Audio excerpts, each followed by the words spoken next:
One of the most striking things that I have seen in the last couple of years is the divisiveness that has occurred within, across the world, but in particularly within the United States. There's been a tremendous amount of emphasis on us versus them, you versus me, rather than focusing on we.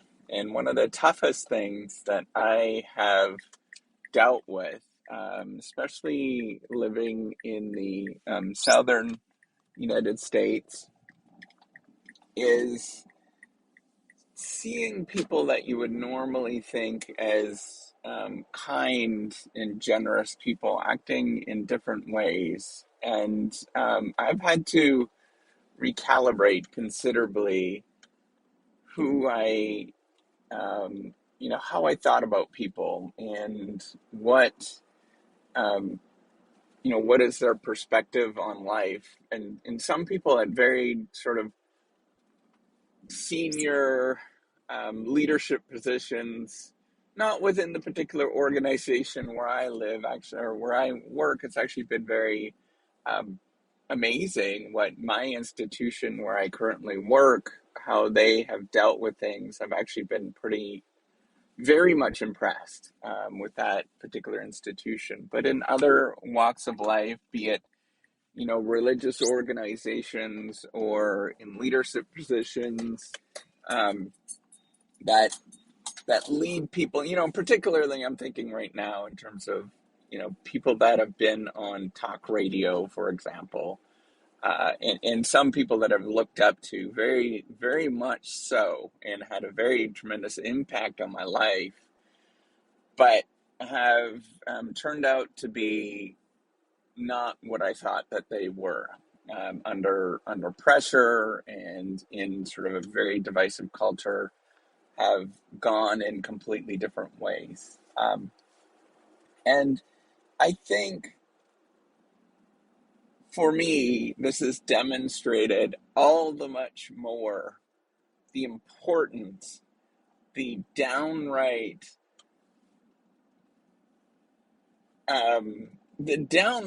just essence that we need something like this reciprocity project that speaks about um, finance and leadership and qualities of what is sort of morality, I guess, in this world, but as well as teaching and getting people to think about academic research and all of those kind of things, and having a voice in this world where people are emphasizing things that matter, that are fundamentally sort of truth based. And I know, doing podcasts and on YouTube and all that kind of stuff, like there is a lot of discussion, there's a lot of sort of personal opinion and all those kind of things, but I'm deeply rooted in academia, and I really trust sort of academic research, and I trust the um, what we are. I trust science very strongly, and so if people are there and they want to give insight that is sort of science based and stuff, I'm always there and always listening. And I think having a voice that is getting people to think about performance, finance and leadership and what to do in their life, but also that sort of follows the trajectory that is pretty sound. But getting people to walk through those different things, I think, is very important in this world. It's more important now to teach people about what we are doing, and to teach people about that academia, for example, actually in research actually is truthful. And what we try to do is root out everything that we possibly can to get to the possible truth. but also being, I don't want to be the voice where I deeply believe in a lot of religious things. I think that there is a lot of things that we can't explain in this world. That there is a real, and there's also a very strong need for a lot of, uh, um, the socialization, but also lots of sort of things that come from, um, you know, religious organizations and different positions like that. Is what I'm saying is sort of plurality of thought is very healthy. But also not only, plurality of thought and having different support systems, but also recognizing that diversity is incredibly important for progress, but also recognizing how to encourage people from diverse backgrounds to pursue sort of truthfulness and kindness. I think so. For me, this is where I'm standing here, and this is where I'm going to. I think academia, the currently where how it stands in a lot of academic culture and sort of even the finance culture, which I'm in the business area. I study business, is very dog eat dog, sort of cutthroat, and I think it's actually unnecessarily um, angry at the world in a lot of ways. And I think it's sort of inherently built into competitive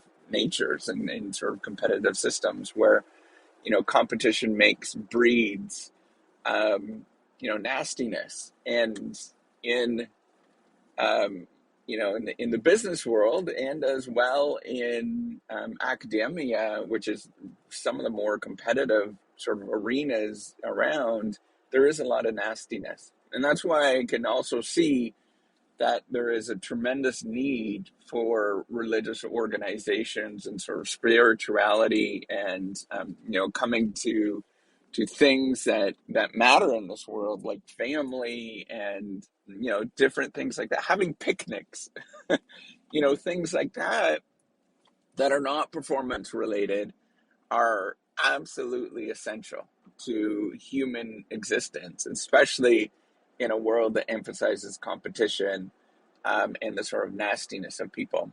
But at the same time, I also recognize in that particular arena that there is um, a lot of people from different sort of walks of you know of this sort of religious side and religious organizations that have sort of lost their way, I think, in my personal opinion, but I don't know that much, that have lost their way and are emphasizing things that I think are not truthful, or they're hurtful to other people, and having an in-group, out-group mentality. And that's part of the problem with um, basing a logic. And there's actually Jim March, I speak very fondly of him. He passed away in the last few years, but he was one of the most influential scholars in my life. And he had sort of a logic that was talking about that, the logic of consequence, which is very much this idea of performance, and that the things um, um, our life is based around, executing and getting things done and being the best and all that kind of stuff. But then there's also a logic of appropriateness, which is about, um, doing things that matter in this world. And he speaks actually quite a bit about the sort of tension of that. Not as much as I think he should have, but there is very much a sort of discussion where there is this tension that we do things in life because they are important. That um, that spending time with your kids is one of the most glorious things that we can ever do. And it's completely unperformance related, unless you take the view that the reason why you're spending time with your kids is so they don't end up on the streets and stuff like that, and that your performance, the way you're measuring performance, is on what your kids end up doing, whether they become an Olympic athlete or whatever, all of that kind of stuff. But where I'm going with this is that having a voice, my voice. I'm specifically talking about that right now, and I'm sort of going on a limb that sort of tries to balance that. I think it's a very good option in this world, where, but it's my own personal opinion. Of course, I'm going to say that, right? That's what you're thinking.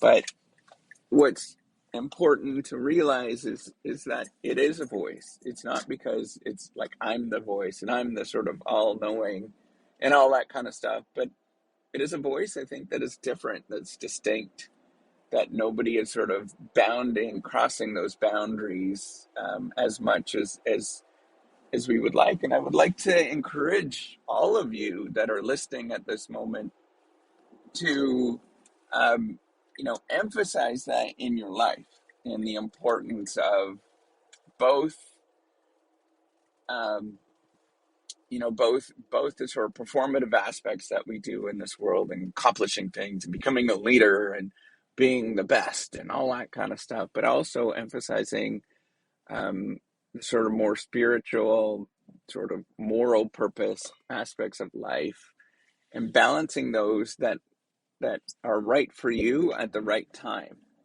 So if you need more sort of performative aspects and sort of focusing on performance, where you need to accomplish something and that's all that matters, well, that's great for you at this moment. But also, if you are in a moment in your life where you have to take a step back and say, what the heck am I doing here? Why am I doing this? And emphasize, the more spiritual and moral aspects of life are very important. And so for me, it has ebbed and flowed as I've lived. I'm 42 at this moment, a little old and crusty, and I have ebbed and flowed in terms of what I've emphasized. But I think as I'm getting older, and this is like completely natural, right? We have kind of a life cycle, I guess, where we sort of ebb and flow and we sort of think about different things. I think that there's a model out there. I remember reading about it years ago, where we ebb and flow, and there's sort of moments in life where you start thinking about different things. But, early on, I was very focused on sort of performance. And if you would have sort of convinced me otherwise, that there's other things in this world, which I did recognize. I think it was very important to me all along. But, I was more about the performance and sort of emphasizing, incentives and things like that. But now I'm gravitating towards, why do we do this? Why is this important? Because I think that performance aspect of it only gets you so far. That's why I'm emphasizing it at this moment. I've sort of reached sort of moments in my life where I've actually accomplished things that I wanted to. And then you start questioning, what the hell am I doing here? And you have to start going to other areas of why you do what you do. Because frankly, you just kind of are like, okay, I've reached it. Now what? I've got to actually push the goalpost or reach in different directions that allow me to keep going. And I think that's the important part, is this sort of balance between the two. And when they get out of balance, where you focus more on, performative aspects, and more, the logic of consequences versus the logic of appropriateness, and you focus more on sort of morality and stuff. That's what we're fighting, this bound. We're fighting the, appropriate amounts that we need to have in this world, in your life. And what you really want to try to do is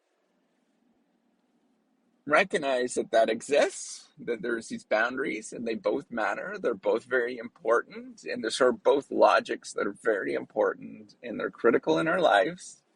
And recognize when you might want to use one versus the other, and, recognize that it's helpful to blend them, but also know when one is feeling like, I don't know if this is happening. Recognize that is a little bit of a sign for you to adjust what you end up sort of focusing on.